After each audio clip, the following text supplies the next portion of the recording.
like to wish everyone a very good evening and a warm welcome to Jawahar Bhavan. I'd also like to say good morning to the live audience we have in New York for this event, because it is being webcast worldwide. And I'd like to say good day to students in Europe who are watching it, and late good evening to students in East Asia who are watching it. This event is being webcast worldwide. And I'd like to begin by warmly welcoming to our midst Mr. Rahul Gandhi, Member of Parliament, for sparing his time on a very busy evening to be with us.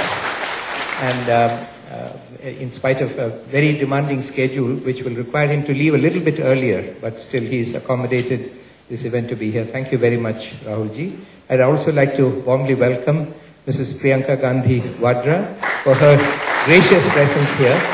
She also has to had to fit this into a very busy schedule, and she'll also have to leave a little early, but thank you so much for being here with us. Let me also warmly welcome our honored guest, Professor Hamid Dabashi, Professor of Columbia University, who joins us today from New York in flesh and blood, as against the others who are joining us from New York on the internet. And also to our own very distinguished teacher and scholar, Professor Ashis Nandy. Thank you, sir, for being here. And a warm welcome also to Mrs. Dabashi and Mrs. Nandy. And also to all the other distinguished guests who are here this evening. Thank you for being here. We're especially happy that we have a very large number of young people here, including young people who are very interested and committed to public service in politics. And we at the Rajiv Gandhi Institute for Contemporary Studies wish to be a bridge between the thinkers in this world and the political activists, especially the young political activists of the future. Young political activists who are overwhelmed by day-to-day challenges that they face in their political activity, require a moment of reflection, to step back and reflect on the big picture, which is the forte of these great professors that we have here with us today. Equally, as I saw in a wonderful conversation last evening between the two professors and Mr. Gandhi, very profound conversation, where they at times went well above my head in terms of what the three of them had been reading and thinking about. But it was a wonderful moment when those who reflected also encountered the practical problems of day-to-day life and day-to-day politics. And I think the professors equally benefit from encountering the challenges faced by politicians on a day-to-day basis, because together the big picture and the small picture will come together and take us forward on the right journey.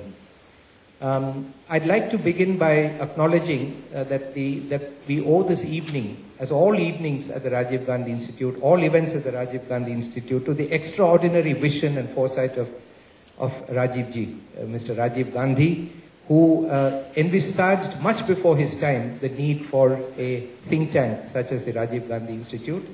We now like to think of it not as a think tank, but as a think-act space, where we come together to think and act in a reflective mode. Our core commitment, pulling against the strain, the trend of other think tanks, which tend to substitute the democratic space, is to supplement and strengthen the democratic space by providing knowledge inputs to political leaders, a range of options, and also providing knowledge inputs to the voiceless and the marginalized, so that we become a think tank of the marginalized and the think tank of political leaders, not telling them what issues to take up and what to advocate, not giving them prescriptions, but giving them the best range of policy inputs and options that are available worldwide, so that they may make the decisions of their choice consistent with their responsibility as elected representatives and political leaders to the people of this country. I'd like to also comment on what a remarkable moment we live in, because this event actually arose from a bunch of students from different parts of the world who have congregated on an island off the Atlantic called Manhattan, where they decided to come together and establish a conversation about the Middle East, South Asia and Africa. And we are in touch with them. And they are studying this year 3 professors. Professor Ashis Nandy, Professor Dabashi, and Professor Mahmood Mamdani. For the whole year, studying their works, because these are 3 preeminent global scholars who are reflecting on the path and direction of the world. And when they learned from Professor Dabashi that he was coming to India and Professor Nandy was here, these young students suggested to us, why don't we organize such a conversation? So this conversation, born from the minds and imagination of young people from different parts of the world, assembled together in New York, being implemented in New Delhi, being broadcast worldwide, is the stuff that Rahulji loves to talk about, because it connects humanity across all these barriers, and it shows the immense potential of not only imagination, but an imagination empowered by technology. So we have much to celebrate this evening, and I want to acknowledge this group of students who go under the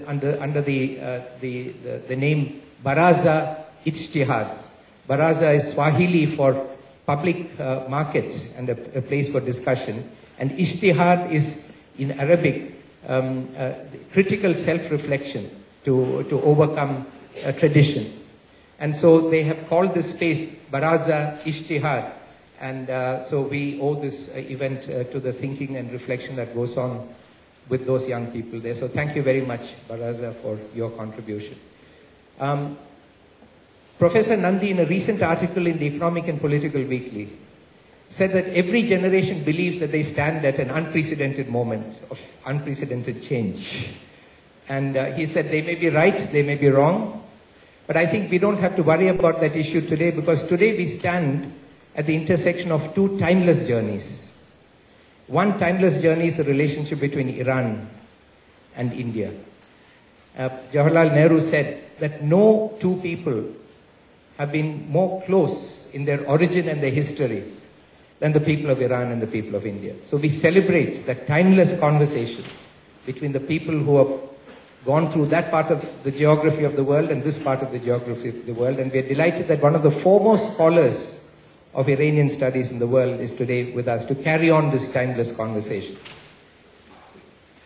Rabindranath Tagore visited Iran, sat at the tomb of Hafiz, and reflected that the silent voice of the ancient poet of Iran has filled the silent void in the heart of the modern poet of India. And that is how they connected in silence. Today